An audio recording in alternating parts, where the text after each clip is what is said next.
হঠাতে অহা বানে আমাৰ শিৱসাগৰ জিলাখন তেনেধৰণে ক্ষতিগ্ৰস্ত কৰিলে এই পৰিস্থিতিটোৰ লগত মোকাবিলা কৰিবৰ কাৰণে যোৱা কালিৰ পৰা অতি তৎপৰতাৰে জিলা প্ৰশাসনে কাম কৰি আছে আৰু এই খবৰ পায়ে আমিও আমাৰ দুৰ্যোগ ব্যৱস্থাপনা বিভাগৰ মাননীয় মন্ত্ৰী কেশৱ মহন্ত ডাঙৰীয়া, জলসম্পদ বিভাগৰ মাননীয় মন্ত্ৰী সুশান্ত বৰগোহাঁই ডাঙৰীয়াকে ধৰি আমি আজি গোটেই দিনটো ৰাতিপুৱাৰ পৰা দুৰ্গত ৰাইজৰ ওচৰলৈ গৈ উদ্ধাৰ কাৰ্যত প্ৰশাসনে কেনেধৰণে আগবাঢ়িছে কাম কাজ এইসমূহ চোৱা চিতা কৰোঁ।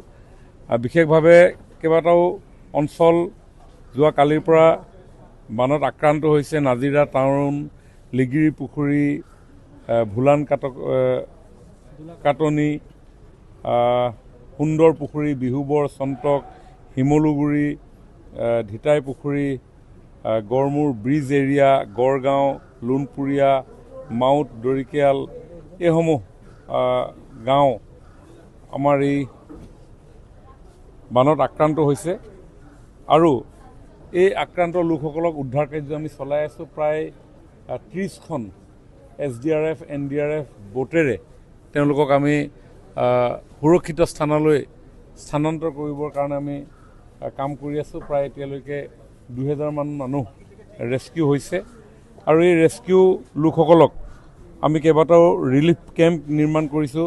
বেজবৰুৱা হায়াৰ ছেকেণ্ডেৰী স্কুলত আছে, Thanuram Gogoi memorial higher secondary school, Sivasagar university, Gargaon college, Phukannagar LP school, Thanamukh LP school, Sivasagar higher secondary MP school, Bongaon higher secondary school এইসমূহত আৰু সমান্তৰালভাৱে এনে কিছু স্থানত লোক আবদ্ধ হৈ থকাৰ আমি খবৰ পাইছিলোঁ আৰু সেই খবৰ পাই মাননীয় মুখ্যমন্ত্ৰী মহোদয়ে তৎপৰতাৰে বায়ু সেনা বাহিনীৰ লগত কথা পাতি হেলিকপ্টাৰৰ ব্যৱস্থা কৰি দিলে।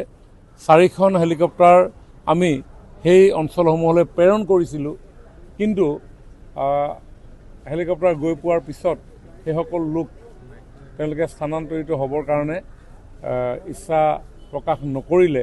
গতিকে হেলিকপ্টাৰেৰে যদিও আমি হেলিকপ্টাৰ বিভিন্ন স্থানলৈ প্ৰেৰণ কৰিছিলোঁ, কিন্তু আমি হেলিকপ্টাৰেৰে আমি উদ্ধাৰ কৰিব লগা পৰিৱেশ নহ'লগৈ। কিন্তু আমাৰ প্ৰশাসন চৰকাৰ খুব দায়িত্ব সহকাৰে সেই কামখিনি পালন কৰিলে আৰু এতিয়া যিহেতু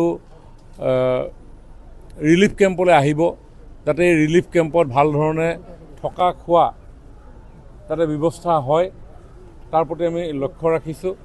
এতিয়া ৰাজহ দুৰ্যোগ ব্যৱস্থাপনা মন্ত্ৰী ডাঙৰীয়াই এই দুৰ্যোগ ব্যৱস্থাপনাৰ লগত মোকাবিলা কৰিবৰ কাৰণে জিলা প্ৰশাসনক যি ধনৰাশিৰ প্ৰয়োজন হয় সেই ধনৰাশি দিয়াৰ কথা ইতিমধ্যে ঘোষণা কৰি থৈ গৈছে। ইতিমধ্যে আগতীয়াকৈ দিও ৰখা হৈছিলে এই প্ৰিপেয়াৰ্ডনেছৰ কাৰণে। এতিয়া অতিৰিক্ত আৰু যদি দৰকাৰ হয় দিয়াৰ কথা তেখেতে কৈছে। গতিকে আমাৰ হাতত পৰ্যাপ্ত পৰিমাণৰ যিসমূহ সা সামগ্ৰী সেইসমূহ আমাৰ মজুত আছে। খোৱা পানী প্ৰায় 60,000 বটল আমাৰ মজুত আছে। এইমাত্ৰ মুখ্যমন্ত্ৰী ডাঙৰীয়াই আমি মিটিং কৰি থাকোঁতে খবৰ দিছে যে তেওঁ আৰু গুৱাহাটীৰ পৰা যিমান প্ৰয়োজন খোৱা পানী তেওঁ ইয়ালৈ প্ৰেৰণ কৰিবৰ কাৰণে উদ্যোগ লৈছে। ঠিক তেনেধৰণে টাৰ্পলিন প্ৰায় 15,000 টাৰ্পলিন আমাৰ হাতত আছে। আমি টাৰ্পলিনসমূহ এতিয়া আমি ডিষ্ট্ৰিবিউট কৰিম আৰু ডিষ্ট্ৰিবিউশ্যন চেণ্টাৰ নিৰ্মাণ কৰিবৰ কাৰণে আমি জিলা প্ৰশাসনক এতিয়া আমি কৈছোঁ যাতে নৰ্মেলি ৰিলিফ কেম্পত দিয়া হয়। কিন্তু এতিয়া এনেকুৱা পৰিৱেশ যে সৰ্বত্ৰে পানী, গতিকে বহু লোকে ঘৰ এৰি আহিব নিবিচাৰে।